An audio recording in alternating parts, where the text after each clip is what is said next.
Welcome to Flat Earth Debate Live. I'm your host, Nathan Oakley, and if you are new to this channel, or you've not done so already, then be sure to subscribe, hit the bell notification icon and join button if you'd like to become a Nathan Oakley 1980 channel member and keep up to date with the Flat Earth Debate. If you would like to support the channel, there is a super chat that runs alongside each of these shows while they are live, and there's also a PayPal, Patreon, crypto, thanks button and all that good stuff in the info box below the video. Most importantly, if you'd like to join the discussion, simply mute the page you are currently watching, then click the link in the info box below this video to join the panel and express your views on the nature of Earth.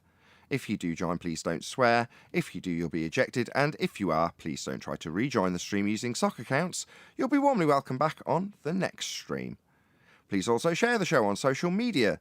Sharing the show obviously increases the live audience, but this in turn increases the chances of a more diverse panel, so please share the show on Facebook and Twitter. One last time, if you're new to the channel or you've not done so already, then be sure to subscribe, hit the bell notification icon and join button to keep up to date with the Flat Earth Debate. Now, we are joined by 10th Man, the Adam Meakin, Refracted Curvature, Arwin, Chocolate Saying, Neil, and a whole bunch of people in Discord. So welcome, one and all. Morning. Hey, It's Thursday. Yeah, we're not supposed to mention the day. These go out at various staggered points. But there we go. We are live, so I'll let you off. Okay, I'm going to do a quick plug. So I'm doing a fundraiser on behalf of Flatzoid at the moment. So thank you very much to the few people who've actually supported this so far. If you can chuck in a buck or two, that'd be really appreciated. I'm hoping that when I do things like this, a fundraiser for somebody else, because typically I do a lot for myself as well. I'm really poor. But that aside, when I do them for a third party, ideally what I'd like to see is people in the community chuck in a buck or two, a modest amount of money, but a lot of people supporting it to just show sort of community spirit. So as much as it's great for me when I do genuinely need to buy something, like when my graphics card broke, a couple of people chuck me several £100s, which is fantastic, but it's not as good in the respect that it's also an exercise in community building when you can do these things for other people in your little neck of the woods, in this case Flatzoid, and there's been many others that I've done this for in the past, and it's always had the same result in terms of building a bit of community spirit. So, you know, Mitchell from Australia, Ranty when he was actually a flat earther, various other people that we've done GoFundMe campaigns for this reason. So yeah, please, if you haven't done so already, and there's been a few of you who have, so thank you very much indeed to all of you who have. If you can't, if you just totally broke, which I am, I'll be honest, share it, smash the share button and just click the Twitter, click the Facebook, send it to somebody else. They may want to contribute a few bucks to help Flatzoid get a decent streaming PC. I had another bash yesterday, which is the reason I'm plugging it again and will be until this is, you know, raised at least enough to get him a PC that can do this. I went and had a listen to his show that was going through the information in regards to McToon's submission of a flat plane.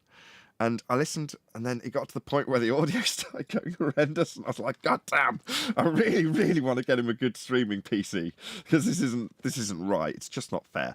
So yeah, as I say, I will be periodically going to this fundraiser throughout the live show, and hopefully a few of you might donate and you'll get a shout out on this live show if you do so. So indeed. The other thing I will mention, if you do donate, obviously this is not a free service from GoFundMe, but they do also ask if you want to give them a tip, so set that to £0 and then just add whatever amount it is you want to donate.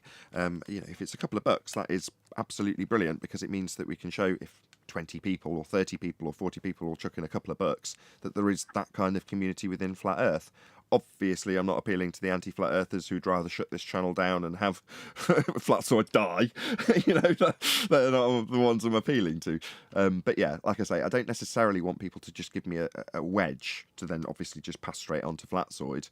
I'd prefer if there was lots of you that actually chucked in a couple of bucks. That would be a much better sort of community building way of supporting this particular endeavour. So I will stick a link to it in the live stream chat as it's going by now. And as I say, I'll go back to it periodically throughout the live stream. So thank you for listening. Hopefully you all support GoFundMes that I do now and in the future for me or whoever else is I'm shilling for at the time. In this instance, Flatzoid, who is ace. So, any words on the Flatzoid campaign? If not, we'll move on to housekeeping. I think it's a well-worthy cause, because I'd like to be able to hear him and understand him as well.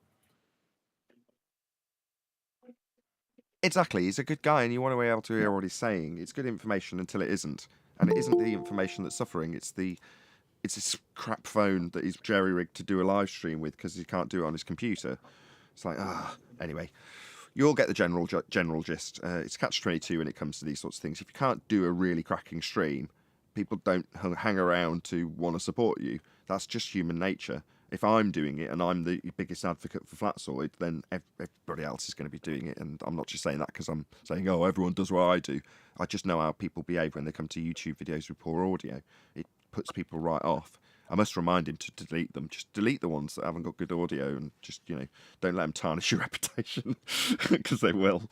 Anyway, enough about Flatzoid. Hopefully you'll all support the cause, and it's not like we're asking for a massive amount of money. It's fairly modest. We've got a 550 quid target, so that it gets to about 500 quid after fees. Hopefully that's enough to put a second-hand PC together with a graphics card with encoding on it in the cheapest format, and that's basically all he needs. He can pick up a second-hand mic from Facebook Marketplace or whatever the equivalent is out in South Africa. But anyway, should we do some housekeeping, or is there any other comments? Any evidence of a physical geometric sphere edge horizon, formerly known as the curve of the Earth? Hell no. Or you can't get an elevation angle from it. Yeah, does celestial sphere model violate? It does. I was trying to formulate that in a way that was Yoda-like, because I've got me on screen saying refraction, geometry it is not. And it isn't. We've been saying it for 2 years, but people are only just starting to cotton on. I really like it, by the way. All of you comment that the pennies just dropped. Please keep doing it. It really, really does make my day when someone comes along and goes, oh, so if the line's bent, they can't get another... Yeah, Black Swan, yes, 2 years old. I don't say it in a way that sort of points out that, no, you should have got this by now. It's good. You're getting it. Go forth. Point out this to other people who say refraction. Hold on, wait a second. Hold on. Wait a second. People are just getting it now? Oh, my God. Yeah, because of the elevation. It takes an instance where we say 2021, say, a year ago. You can't say refraction, it violates your geometry. And they go, no, refraction. You just haven't taken it into account. Nobody understands the implication until the implication is forthright in an argument. So, okay, so your line to the horizon's a straight line. No, it isn't, it's refracted. You told me that. You've told me that for 2 years. And then the audience goes, oh, so they can't do it anymore. No, they can't. No, they ruined their geometry, like we said, for 2 years. But there was no implication. There was no watching the geometry fail as a result of bending the line that needs to be straight for the geometric implications of a globe Earth with the horizon blocking your view. It breaks when they bend the line. Well, that's to get an angle to the surface of a curved Earth. That's not an elevation angle. No. Further to that, the argument has been expanded beyond that, but the implications of bending the line is all I'm discussing here. You're absolutely right. You need a flat Earth to measure the elevation angle in the first instance. Their models are made by way of elevation angles acquired from a flat plane. If you look up at the definition of any elevation angle, it's going to reference it to the horizontal plane you're standing on, because that's what the Earth is.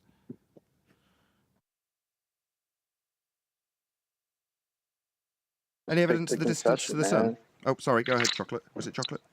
I was just going to say, just take the concession. They say refraction, they're talking about an optical phenomenon. They're not talking about geometry. They've left the geometry, ditched it. That's like correct. A bad habit. So I've pinned the link to go to GoFundMe for Flatzoid in the live stream comments. So if you did want to chuck him a buck or two, I'd be very grateful. Show some community spirit and all that good stuff. It encourages others, shows we're all as one. Complete contrast to what I normally say in this regard. I'm a total hypocrite when it comes to e-begging for a third party. I have no morals. I think it's a good time for John to go over measuring to versus measuring from. And also, we should sing Kumbaya, because we are all as one unit as flat earthers, and we all agree that here, don't we? I'm going to vomit in a minute. This is the biggest turnaround. Nathan's flat earth community we've got now, haven't we? Kumbaya, my lord. Kumbaya. Come on, everybody. Oh, no. Lord. My Lord. What did he say last time? Kumbaya. There was a word he used. Yeah, when it comes to a third party, if I'm e-begging on behalf of a third party, there's no limits, man. I don't care because I always got the get out. I'm not even e-begging for me. I'm doing it for Flatzoid. What do you want? So I've got every excuse to pull out all the stops. So yeah, but I did mean it. I wasn't actually joking. I don't want some of that to go under the whatevers because I've drawn light or made light of it. No, I mean that sincerely. I really do mean when I say I'd rather a few. Well, several of you chucked in a buck or two, literally just a couple of quid or a couple of dollars or whatever it is in your funny money where you live.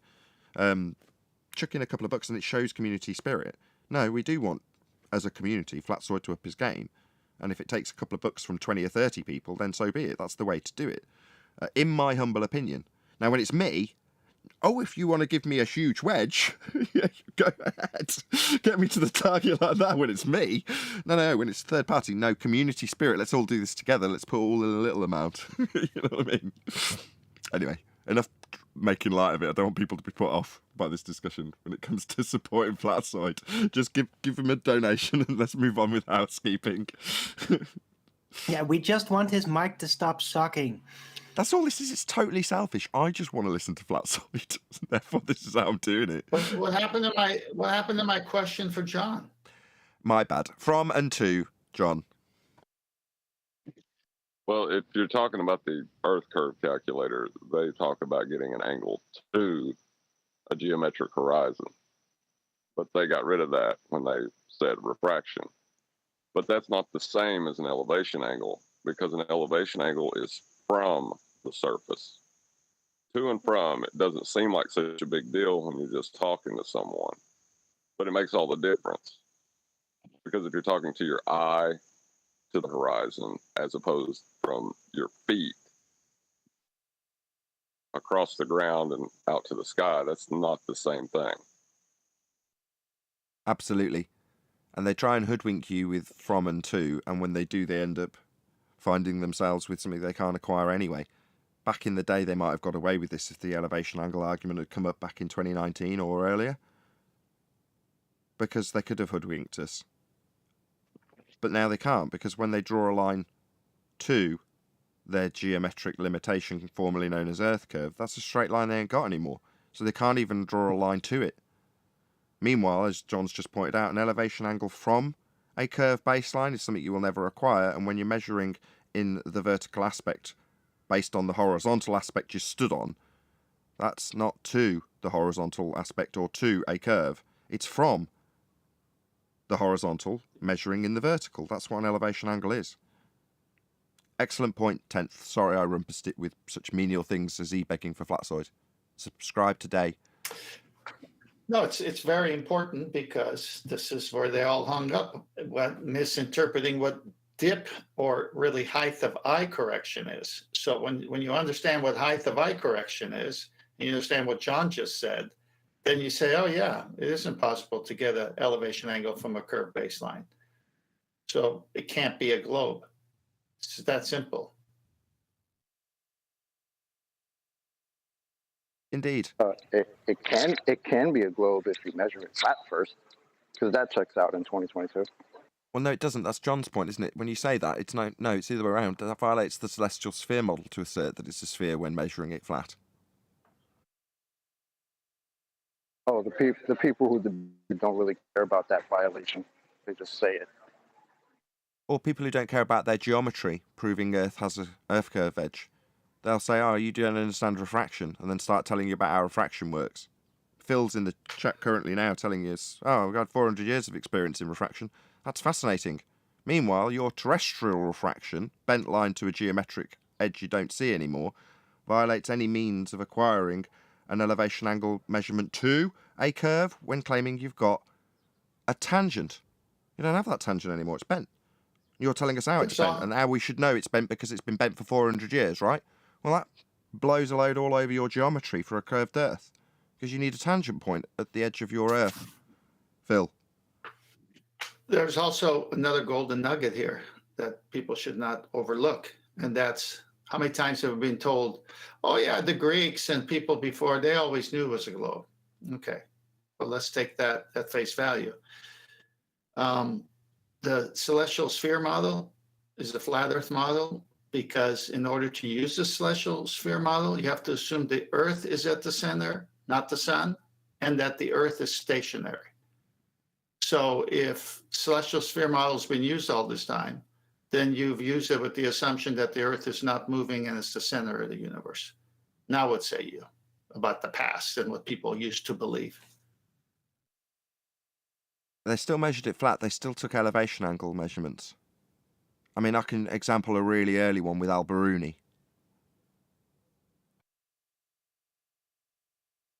He measured the mountain flat too in terms of getting the height of it.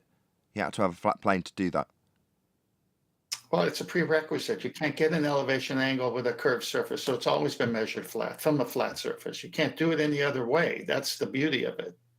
How long's Al-Biruni? When's Al-Biruni in history? Anybody got a time? Date, rather. I'm going to have to look it up. I used to know it. I can look it up.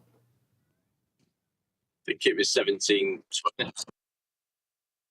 973 to 1048. I've got it too, yeah, I've got the same. Okay, so they've been measuring Earth flat for 1,000 years plus, Phil. Al-Biruni was measuring mountains off a flat plane long before people were talking about refraction. He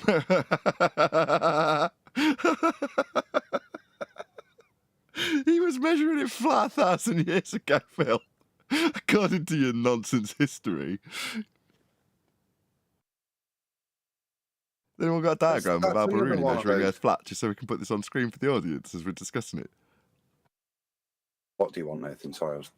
Picture of Al-Biruni acquiring the height of the mountain. So we can show Phil that 1,000 years ago they were measuring it flat. They still are when they do elevation angle measurements or navigate or build anything. I want to see proof of this guy Al-Biruni anyway. Oh, I don't believe that. I'm just talking about he's their made history up. and their narrative. I don't necessarily believe Al-Biruni even existed. Well, no, he's got a good shoe line going on these days.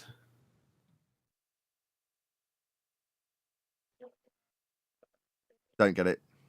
Not even going to ask. The last Biruni shoes. There it is. Thank you, Adam. Here we go.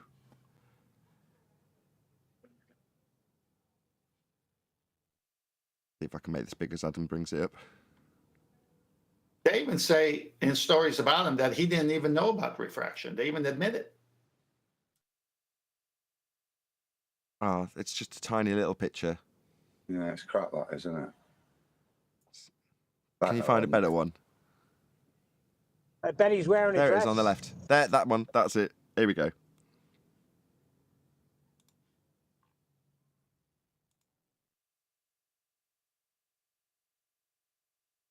God, this is painful. See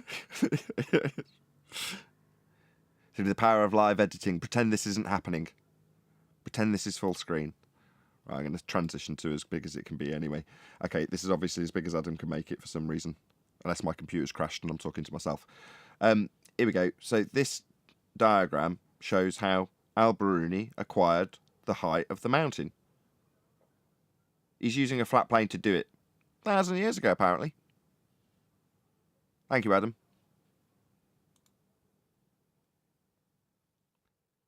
And then he goes up to the mountain and he looks at the natural sea horizon. And then he's got to do height of eye correction and bring his eyeball down to that same plane that he took the original measurements from. So here it is on screen now on the right. So after measuring the height of the mountain with a flat line along the mountain, with him measuring out, getting two triangles to get the difference, to get the height. Now he's got a curved line after he's gone up the mountain that he's measured the height of a flat plane. He's assuming that the line he got the height from is now bent, violating his first measurement. Needless to say, they still claim this triangle to a tangent point. By the way, Phil's just spent a prolonged period of time telling you how this line Al-Biruni's claimed to measure in the only bit that claims Earth's spherical. This line doesn't exist. They've known for 400 years how wrong Al-Biruni was when he took this straight line to the geometric horizon. 400 years they've known how long he was wrong in regards to this sphere bit and this straight line. Yeah? This is bent. don't know how he's got a triangle. All right, Phil, 400 years we've known how wrong Al-Biruni was when he derived a geometric horizon to give him a radius.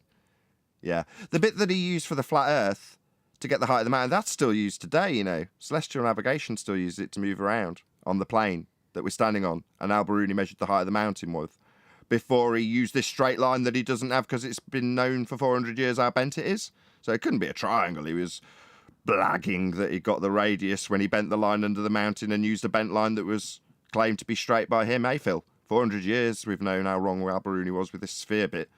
Yeah, the flat bit with the elevation angle measurement of the height, yeah, that still works. Absolutely still works. This doesn't. Phil's debunked it. Bent line, right, Phil? 400 years we've known how debunked Al-Biruni's stupid R-value claims were. For radius 400 years of it being refracted. Yeah, that's why the pennies drop, whoever was talking about this in the pre-show. Yeah, after 2 straight years of people like Phil telling us how refracted it is and them needing this straight line, people are starting to get it. It would Thanks, seem Adam, like for Phil, presenting. there's never going to be a time where Phil gives us a straight line, ever. And Virus has no problem saying, yeah, I don't have any problem with the horizontal. As We yesterday's were after shows. talking yesterday, me and Chop was saying about the quality of what they bring. This is another good example. We're being very kind here.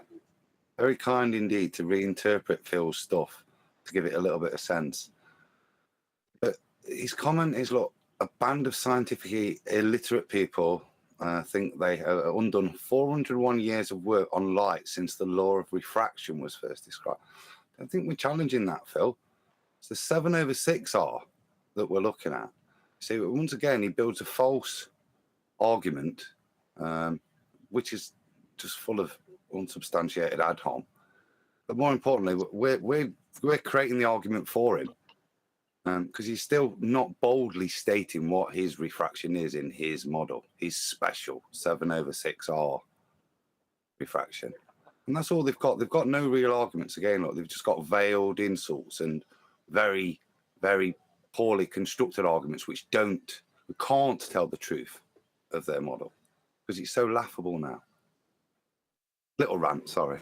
That's all right. You're right. I didn't point out the bait and switch because I didn't want to complicate it, but correct. He's talking about 7/6R terrestrial refraction, which is not the 400-year claim that the Al-Biruni straight line he's using to measure the distance to the geometric horizon and derive an R value with that triangle after bending the line he used to get the height with.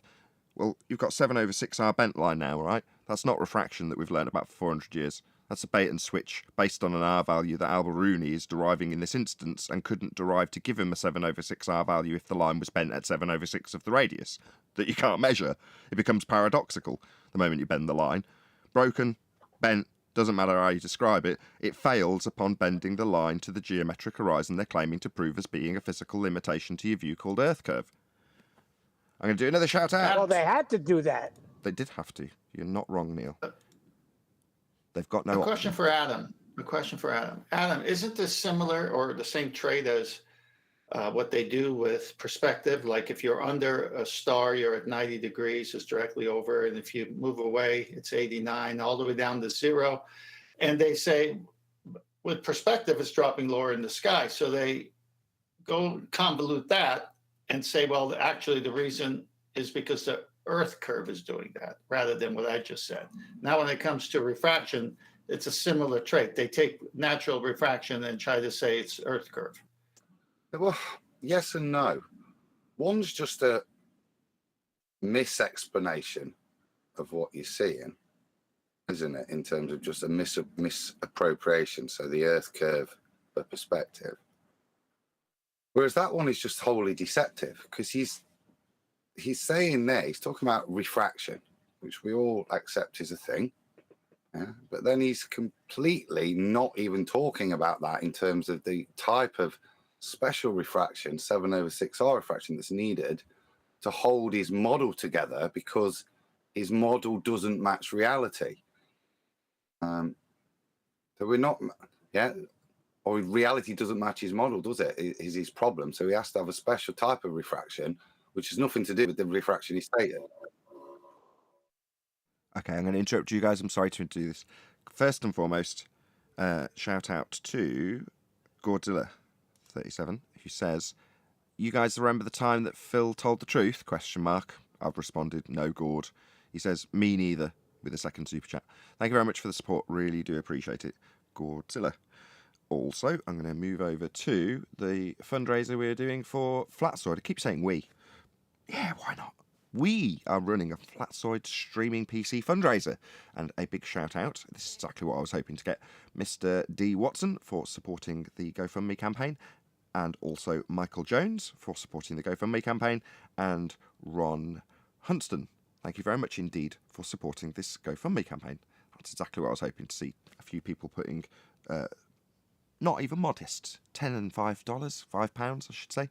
Not a modest amount. Thank you very much. Really do appreciate the support. Hopefully we'll get him that much closer. If we could get up to $100 or plus $100 by the end of this live show, I'll be elated, because it's only been running for a day. And sort of being, a good long way, 1/5 of the way or thereabouts would be brilliant. So yes, thank you very much to all of you who supported that GoFundMe campaign. Let's move on. Any evidence of the distance to the sun?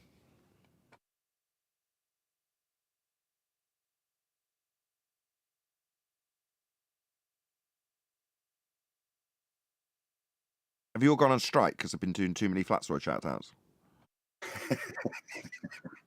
What is the sun? I don't know. It was the word distance after the other day put me off answering. How long are you in this flat earth debate? You still don't know what the sun is? No, I still don't know what the sun is, Neil. That's correct. I'll give it a go. It's a light in the sky, and no, we don't know the distance. Next question. It's double the distance that if I was half the distance away, it would be halved. Or something like that. Yeah. Any scientific evidence of gravity? Now, this one is a total joke. If you put a bucket on your head and put water in and swing it around, it proves what? That it's got sides of a container holding the water? I never agreed with that demonstration. And I got sent to the back of the class when I questioned it. Yeah, I remember questioning it at home. I don't think we got a physical demonstration of it at school. And I remember going home in my garden, filling up a bucket, spinning it around, and just thinking, but the water's forced up against the outside of the bucket.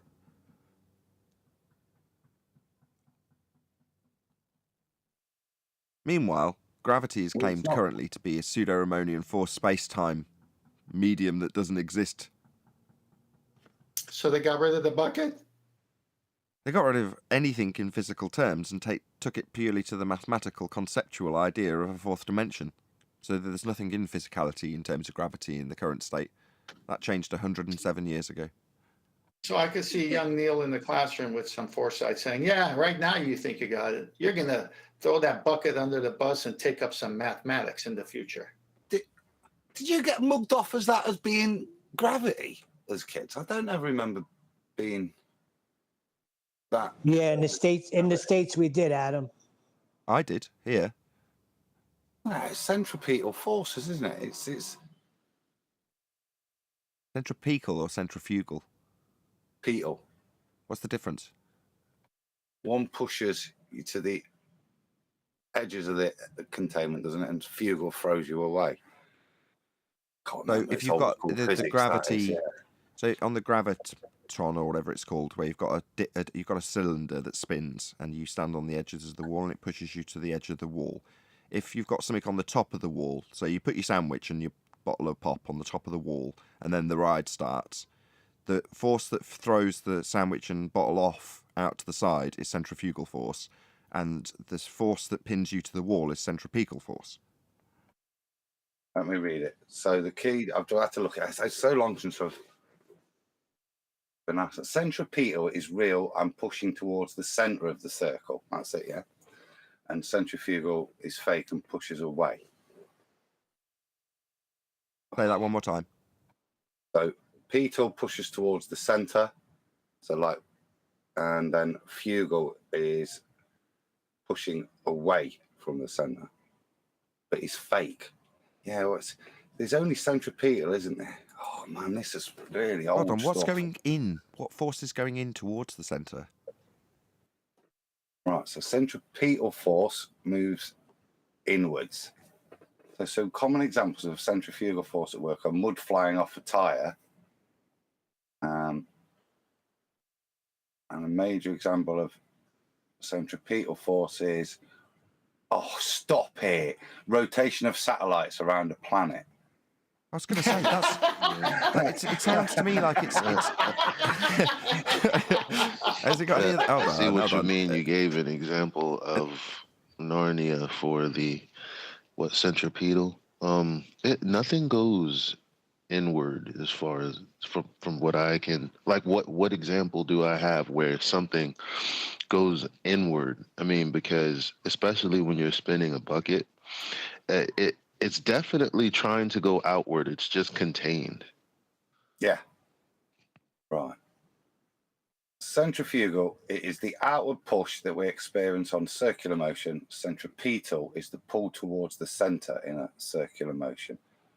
So I'm Exampled wrong. by. It's not centripetal in a bucket, it's just centrifugal contained, isn't it? Okay, so give me an Circular- example of centripetal force then, because I haven't heard an example. If you're going to talk No, about he did. satellites He in said orbit, it was satellites because they beg the We've had question that. of orbits. yeah, we've had that. Okay, let's just debunk it then. Right, orbits is a begging the question fallacy right off the bat, assuming that satellites fall in a motion around a sphere Earth is a begging the question fallacy. Okay, so Let secondly, me speak real quick. The question was. oh my God, I when wasn't just in the asked- middle of a statement or anything, Neil. Don't worry about it. You carry I on. thought you were finished. Sorry. Secondly, the realm that they're claiming this occurs in, so when you beg the question that items fall around a sphere Earth, you're assuming, two begging the questions, you've got them doing this in a second law of thermodynamics violation sky vacuum. So satellites in a Narnia region are falling around and described as falling around when describing it with a mathematics of pseudo-Riemannian for space, time, and medium we don't exist in. So that's a nonsense example. We don't experience it. Satellites don't fall in an orbital motion around a sphere, Earth, that we've assumed. No, none of that's true. Furthermore, it's not in a sky vacuum to be falling. So every bit of the aspects of orbit with satellites are debunked. We can debunk all of them. So that's not an example that exists in physical reality. Is there another one before we move on Got to it. Neil? It's mechanics, right? It's coming back, but it takes a while. Right. So if you've got a merry-go-round, we'll use the gravitron first. In essence, this is a merry-go-round on steroids, anyway. When you go to the carnival and hop on the gravitron, you're experiencing the beginning levels of the force NASA uses to train astronauts. It's unbelievable the way they put stuff in. The only centripetal force at work here is the tensile strength of the metal that holds the rotor to the wall you're pinned against. So that's the mechanical description of the centripetal force there. So it's the centrifugal. Hold on. They're saying that the mechanical bond between the wall and the spokes. So if you imagine the gravitron's a wheel, like a bicycle wheel on its side, spinning, and where the rubber tire is, you extend those up in a vertical motion. If the bike wheel is in the horizontal plane, we're going to now extend walls up from the rubber edge of the tire, and we're going to glue these walls to the tire and then spin it so that we can put little tiny puppies or kittens or whatever fits inside this bicycle wheel with walls glued to the side of the outside of the rubber. So there's a mechanical bond between the wall and the rubber edge of the tyre. And in this description, it's saying that the bond between the wall and the spoke of the, whatever it is, the rim of the tyre, meeting at the central point, that's the only point in this example that gives us centripetal force. Is that correct? Yeah, that's the thing that's stopping you flying off. So the centripetal force will equal the centrifugal force, so you don't fly off. It can't be exceeded unless you snap the metal. So But that's where I was going to go to next. When you say you snap the metal, that means there's an excess of force against the outside direction that's actually occurring. But what's the inward force? The glue? That's what it's classed as. That inward force is the counter force against the centrifugal. So in the case of like a standard merry-go-round, there's nothing keeping you on, is there? There aren't walls. So the only centripetal force is the friction between you and the ground, or you holding on to the bar. That would be the amount of centripetal. So if you span faster and faster, you couldn't equate the centripetal to the centrifugal, and you'd fly off. Okay. I got a picture of it. Hold on. So when you've got an orbit of a satellite, the gravitational centripetal pull equates to the centrifugal spin-off speed. So that's why it stays in orbit. Now, I'm happy to be corrected by any baller out there, because it's years. That's like 30 years since we did at school. Hold on. So the centripetal force in this instance with satellites is described as the counteraction of the centrifugal force trying to throw it out of its gravitational orbital motion, and the contrast, the balance between that, the thing that's keeping it in that motion, against the gravitational force. Is that what you've said so far? Am I just correcting my summary? Against the centripetal, which is the one to keep it in position. Which but that's gravity in this example. But that's gravity, right? In this case, be expressed as gravity as opposed to a bar or a pin on. Gravity's not a force, though, is it? No.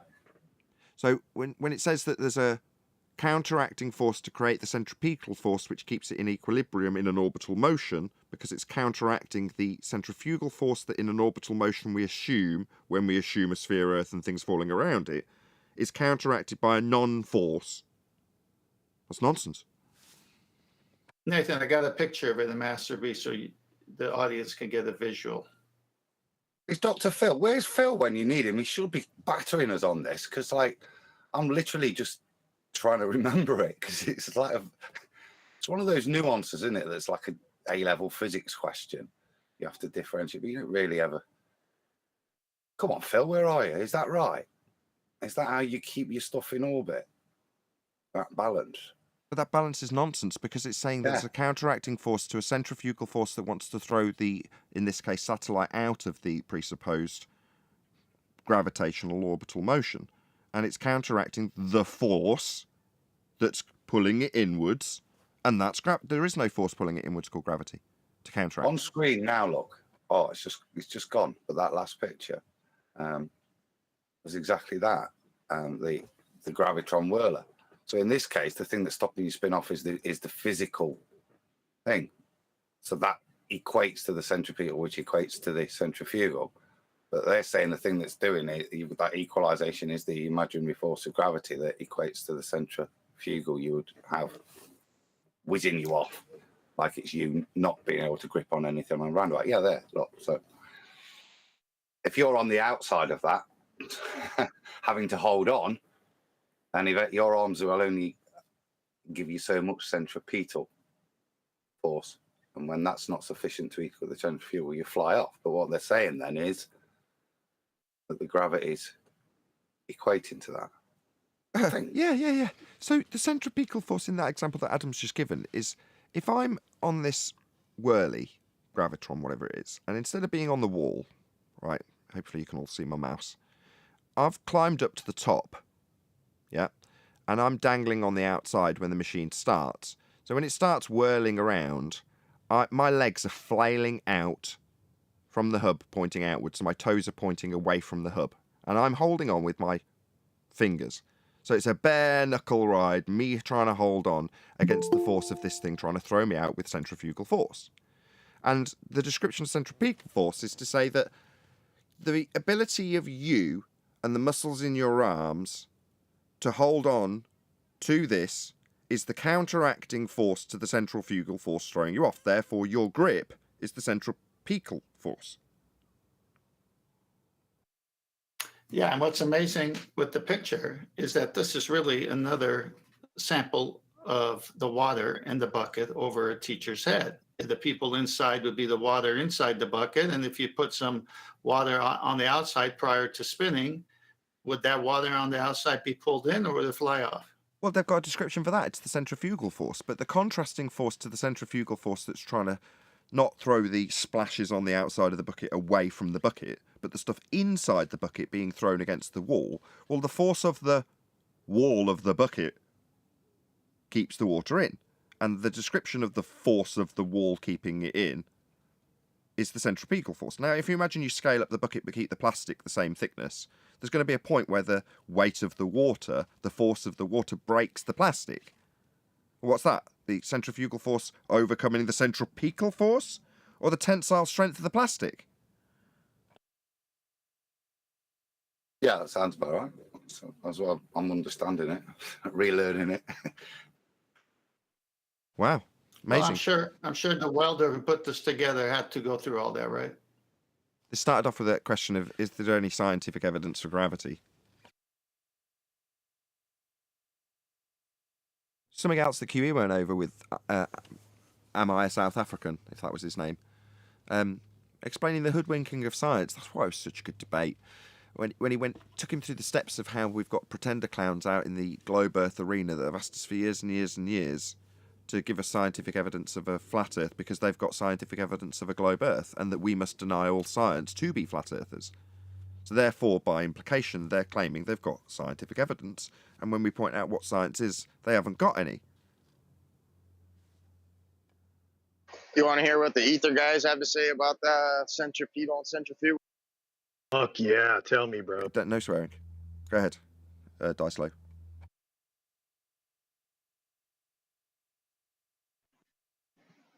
All right, I'm going to have the definition here. It says centrifugal divergence is the force. What's that? Go ahead. Sorry. Go ahead. All right. It says centrifugal divergence is the force and motion vectors of magnetism towards the creation of magnitude and space as seen in fields, nature, growth, and nearly all natural phenomenon. Centripetal convergence is the inertia and acceleration vectors of the dielectric towards counter space. Also see the term vortex. And then he goes on to say real quick in another brief sentence, all of nature from macro to micro, whether phenomena and so on, form these inverse pressure geometries of simplex pressure mediation where force is either generated or canceled, but almost always mutually both simultaneously. And this happens in counter space. Well, no, he's saying that essentially the centrifugal divergence is magnetism's vector, and centripetal would be that of a dielectric vector, which is within the realm of counter space. I mean, dielectric, counter space are fairly synonymous. I see. So in the realm of counter space, then that's what I said. Just yes would have been all right. Yeah. Yeah. Okay. And counter space is real, obviously, right? No, not in the sense of. So this is all just real. What's the word? Bollocks. This is taking place in counter space, somewhere that doesn't exist. No. Yeah. See, yeah, it is. Most people today only deem something to be real that has some sort of a physical essence to it, a physical property, but not everything has this. I see. So when we're dealing and defining in the physical realm of the world we live in, i.e., physics, you when describing on behalf of the whoever it is that you're describing it on behalf of, describe something that exists in a non-phys way, non-physics, non-physical. We should appreciate when doing physics that there's a non-physical aspect that we need to take into account called counter space that isn't real when we're describing centripetal forces and how magnetism manifests through counter space. No, we don't. In the same way, I don't need to take into account force-space pseudo-Harmonian space-time bending, because that doesn't exist either. Like counter space doesn't exist. Descriptions in mathematics, counter space or force space, makes no difference to me. It's not real. Neither are real. Can I say something on it? Is it scientific evidence of gravity? Probably not. Well, there is none of that. It doesn't exist. But Dyslow just said, it's from someone else. It's obvious that the person who said that hasn't got a clue. as to why the water stays in the bucket. The water stays in the bucket because as you spin around, if you hold on to a child's roundabout as it's spinning around, and what you will find is that you want to leave go because it wants to throw. Well, not like the roundabout doesn't want to throw you, but the force wants to throw you away from it. The reason the water stays in the bucket because the water is trying to come out the end of the bucket. You leave go of that bucket, and where is it going to go? It's going to go away from you at an angle. Look at shot put in track and field.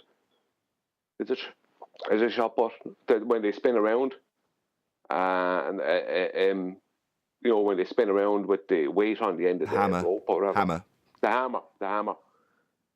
That's what it wants to do. Like, I mean, the man who wrote that is lost in complexity and nonsense. It's nothing to do with magnetism or anything else. It's got to do with the weight that's within it. The weight wants to move away from its center. I don't think that the two are commensurate with each other. We were talking about centrifugal and centripetal forces as they're understood. I think what they've done there in terms of the way a magnetic field is behaving is use those terms. So one, with it going one way, then in counter space coming back. So the centripetal is the coming back. That's just the similarity of the underlying meanings of centripetal, I think, but used in two. One is a force that we're talking about in the physical mechanics of stuff, and one is just using the word centripetal to describe the direction of the field in its return inwards on itself. I don't think they're conflating the two or trying to say that latter one was an explanation of what we were talking about. Isn't it interesting that there's a whole flat Earth faction that have a directly comparable medium that doesn't exist, that creates a force that doesn't exist, described within magnetism, where there's a force that doesn't exist from a medium that doesn't exist. Obviously, you can think of it as a force that comes from heliocentrism. It's so interesting that these two things parallel so beautifully. I wonder why. Well, to Brian's point, and to what Adam said after reading it, the centripetal force would be visually the arms of a person holding on to the graviton ride who was stationed on the outside as the ride started to spin. So his arms are holding on, but his legs, like you said, are flailing out. And the centripetal force is equated to the strength of the man or woman holding on. What's that, a grip? I mean, it's like a chair. If you imagine you sat on the back of a pickup truck and someone accelerates, the tailgate's open, you're sat there, you're caught by surprise, you get thrown out the truck, right? And someone comes along, some smart ass, that's the centrifugal force that's thrown you out. And you go, oh, if only I had something that had a high centripetal force rating. What about this chair in the front seat? Would that do? Oh, yeah, that's marvellous. As we accelerate now, I push against the chair, and it's got a very high centripetal force rating. So it counteracts all of the available horsepower. Therefore, this chair's got a 900 horsepower centripetal rating, because I still push against it no matter how much the car accelerates.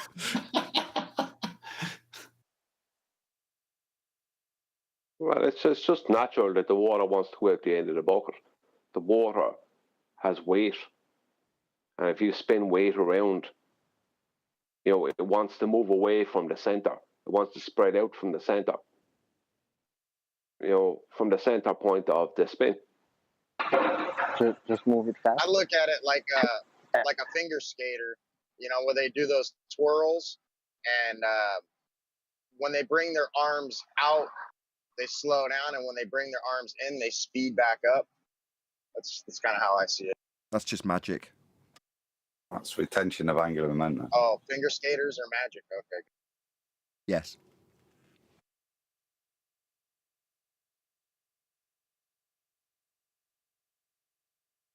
Any single Is there any exertion of muscle if you ask the figure skater as they brought their hands in? Did it come in by some force, or did they have to use muscles to bring it in and keep it in? That is Well, that would be the yeah, second one. angular using the body. momentum. Just because you're going sideways. They use their muscles, but ultimately that was because they drank Gatorade and it's high in centripetal energy. You are giddy today, aren't you? Is that in counter space, Nathan? Well, the Gatorade was It's kind of like it's kind of like the water in your shower, how it all like hits the shower floor and goes down the drain in this circular vortexual motion. That would be the centripetal aspect of the motion, whereas the water coming out of the shower head would be centrifugal. So you have centrifugal divergence and you have centripetal convergence, where things are going out and away and coming back together and coalescing upon themselves. This is what it's nothing's explaining. spinning in your shower head. Yeah, nothing in the shower head. Well, it's an analogy to explain these two things: centrifugal. That's called a versus drain. Centripetal. That's called a drain. Yeah, no shit. It's called an analogy. Yeah, but it's a poor analogy. The drain isn't spinning. The water takes on a spin as it goes So why down is towards that? the end. Why is that? Why is the water spinning in this vortexual Because motion? of how the drain. It's because of how the drain is made. So it causes the water to. This is the point I think I was making. So the drain, guys, the drain has. We've got just one sec, because I So think the drain's responsible. this is the point of confusion that's occurring. That we've been talking about forces, and this is forces in relation to circular motion and what effects that have. Now, what's occurring here with what you're talking about drains, and I think what was being alluded to with electromagnetism, is to take the pedal and fugal points of it and the implied directions of, and apply it to the flow of water in a drain. It's a centripetal movement, yeah? And it's a centrifugal coming out the other way. It's got nothing to do with what we were talking about, but it's the hijacking to become descriptive. That's the only link these two things have got.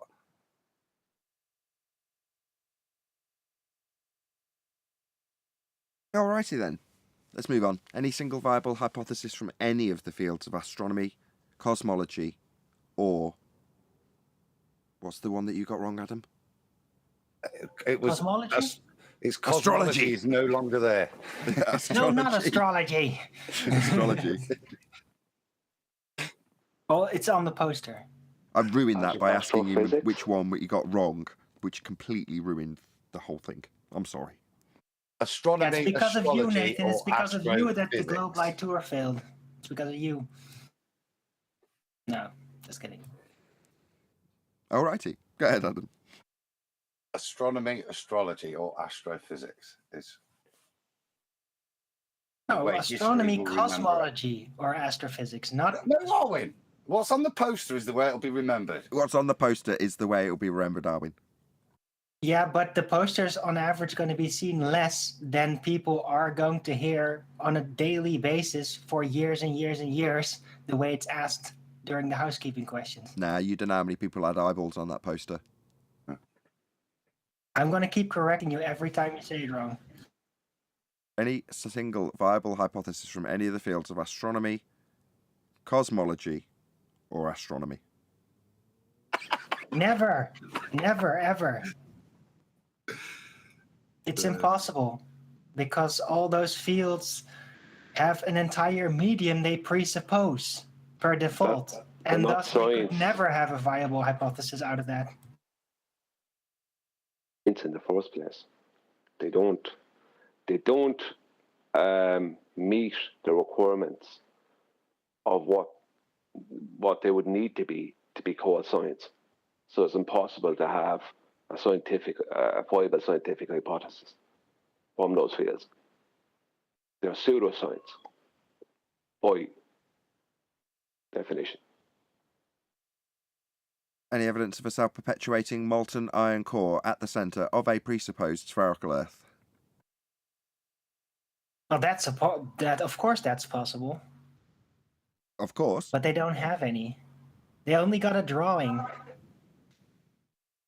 Would that require the Earth to be a globe? Yeah, core at the centre of a sphere Earth, yeah. Are we assuming See volcanoes are question fake? number one then. Oh, here we go. Or you would have to think of it as a Oh, globe. hold on. Dice Low, she said, are we assuming volcanoes are fake?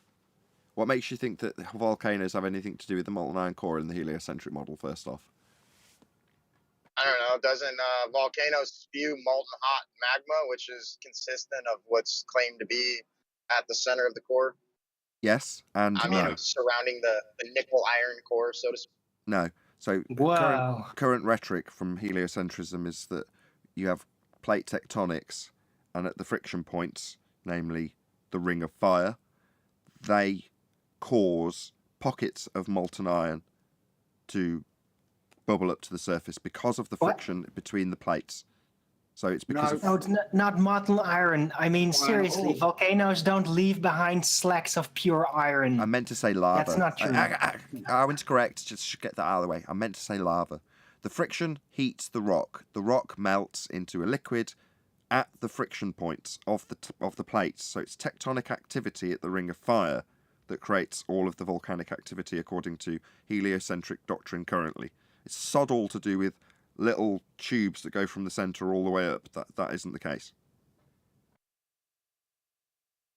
Yeah, dude, if volcanoes were actually spewing out iron, then... Okay, you're going to labour that. They would not be available because the iron mining companies would own all the volcanoes then. It's just a misspeak. Just like I know, but it's still related to the molten iron core. That's where the misspeak came from, of course. Nathan, you led him perfectly. Very good. Yeah, but ultimately, that's a fairly common misapprehension that in the heliocentric model, I keep saying in the heliocentric model because there's no way I buy this. I don't know that's the case. Anybody else know that tectonic plates even exist? Not in the way that they're described, no. We know there's areas that move, have they shift. And cause, yeah. But no, I don't think we've been deep enough to verify that, have we? So... Right, they're shifting, but there's no proof that it's actually laying on top of some liquid state material and that it's like floating on top of it. That's what they suggest, and that is totally unproven. But shifting of the ground, yes. Where's the magma coming from, Arwen? From these volcanoes? Like, what's Good your question. answer to that? Good question. I don't know. It's coming from deeper in the ground and probably because of a combination of pressure and other unknown factors, which might be electric even. But something is melting these pockets. He hasn't got a clue. He hasn't got a Scooby-Doo. Doesn't know. He's just speculating, which is fine. But we don't know. But the current rhetoric says it's tectonic activity. Hello, John. Hello, QE. Hello. We needed you earlier. Well, he needed breakfast, probably. And... Think for yourself. We are holding a fundraiser for GoFundMe Flatzoid streaming PC at the moment. So I've spammed the chat. Check it out. Hopefully you'll support it in, modest amounts. Lots of you rather than a couple of you with big amounts. That would be what I would hope for. Thank you to everyone who's supported it so far. Hopefully you can all see the link going by in the live stream chat and you'll support GoFundMes that get people decent streaming PCs. So shout out to Flatzoid. Hopefully we'll get you there, mate. It's only been a day so far, so early doors. I got a question for you guys, slightly moving away from the housekeeping questions, but what level of pressure and or heating chemical or whatever would be required in order to turn regular solid rock of different compositions into molten lava? Because it must be an incredible amount of energy. Where is it? How is that even calculated? We don't know. All we know is the current That's why I'm claims. asking. We don't know. You don't know. What makes you think I would know? What we know is what they tell us, and I don't necessarily believe what they tell us. Can't you calculate it through chemistry? Just how much heat it would require for a solid rock to melt like that? Ask Adam. He's here, isn't he? What's going to conserve I'm that not a volcanologist, am I? A volcanologist? Is that what it's called? Volcanology? Yeah. Isn't that a Trekkie thing? No, study of volcanoes. That's a volcanology. As long as we all live long and prosper, it's all that matters. I'm just 1,300 degrees Celsius, between 600 and 1,300 degrees Celsius, according to Google, Arwin. It's the best stuff I can give you. Is that the temperature? Because I think it would require a lot of Depends on energy the rock. insertion to actually get it to melt, right? Well, no, I mean- and pressure. That's the in their model as well. Yeah, you've got great pressures as well. So, But does pressure actually melt rock? yes, in their model, and yes, in reality, yeah. But really, in reality, so if you take like a massive hydraulic press that's like insanely powerful, You you not- put rocks in there. You've not does seen it- Superman. How does he make Lois Lane's engagement ring? Just crushes it. Just crushes it between his hands. Selects a nice bit of coal. No, but seriously, can it happen? Has it actually been demonstrated for rock to be pressurized so heavily that it would literally turn to lava? Has that ever been done? Yeah, you can. How do you know it was how do you know it got melted? How do you know it didn't start off like that? He's got a good point. We're making Screw fair. you. He's pointing out that we've made an assumption, and now we're trying to explain something that occurs based on our assumption. And Brian's pointing out, well, how do you know that what's happened is you've started with rock and it's been squashed or been brushed together through friction or whatever means, and then become molten? Brian's saying, oh, how do you know it started off molten? How do you know that there isn't shield or whatever? If it wouldn't start out like that, then that means it would run out. Like either it has to be recreated, something rocky has to melt and turn to lava, or all the lava just runs out. And then when it's run out, Runs it's out of over. where? Where does it run out? Well, if it doesn't run out, Oh, then that's not what he how asked. is it made? I love it. He subverts the question beautifully. If it doesn't do that, that's not what I asked, is it? We don't know Lava doesn't anything run about out, it. does it? I mean, there's lava and volcanoes that keep on coming. So let's And- Yeah, but assume because what of has that, got we to do with can anything? we And- can strongly infer that that means that new lava is created somehow. Because there's lava coming out but that and then doesn't mean- yeah, but that solidifying. doesn't- So that means there has to be material forming to lava. I do know No. this one, Arwen, actually. Oh, okay. See, deep under the sediment, there are still existing polonium people. They're I breeding. knew it was going to be a joke. You Right. always do this. Brian said it. Ask I've the said it. actual Hold on, serious everyone stop. questions, and then Please, you all have please. to mock Owen, it. please. Brian said it. He said it at the beginning of his statement. We haven't got a Scooby-Doo. We don't know, do we? Now, you can speculate all day, Arwin. That's fine. I don't mind. But I'm just saying we really don't know. And I'll say it again, although I got rumpus twice. All we have is the current rhetoric that they claim is the cause. And the cause is tectonic activity at the Ring of Fire and the pressure and heat that's generated by the friction of the tectonic plates moving. That creates little pools that get pushed up through pressure to evacuate from beneath the ground. That's the current rhetoric. Now, do I believe it? No. Because I don't believe anything they tell us anymore in that regard, unless they can demonstrate it in some meaningful way, which I don't feel they've done. But beyond that, and I want Brian to say it because he's already said it once and got rumpused, we don't know. Well, Yeah, fine. we- We don't know. You're not Let's Brian. speculate. Oh my God. Well, you're it's not not, that Brian. sounded like Brian. Yeah, he Isn't did, it? didn't he? Hey, may I say one? Before this gets Nobody Go wants ahead, to hear go the ahead, truth. guy from Discord, then Brian. Brian will get an uninterrupted outro. Go ahead, guy from Discord. Somewhat related to the thread. The idea that, from what I can tell, the definition of a scientific theory is simply a structured explanation based on a set of facts, right? No. So, Wrong. Right, No. you Nope. failed. Go on, Brian. You can do the outro, and then we're going to ask everyone to stay tuned if they're watching on after show. Go ahead, Brian. Okay, yeah, we haven't got a clue what's happening underneath the ground, and you can speculate about it all day. That won't give you any proof. Thanks, Nathan. My pleasure. With that, I'm going to say, if you are watching this on either Nathan Oakley 1980 or Nathan Oakley premiering streams, then stay tuned, as there will be an after show to follow. Unfortunately, if you are watching this live, then this is where we bid you farewell. Another huge, massive, enormous thank you to all of you who smashed the super chat, liked, commented, shared, subscribed, and I will remind you that we're running a GoFundMe campaign for Flatzoid's new streaming PC. So I've put a link in the live stream as it's going by. I'll pin a link in the comments after the live stream's finished. So yeah, if you can all smash a couple of bucks his way, that would be really, really appreciated. Once again, stay tuned if you're watching on either premiering stream. I've been Nathan Oakley, and I will see you all in the next video.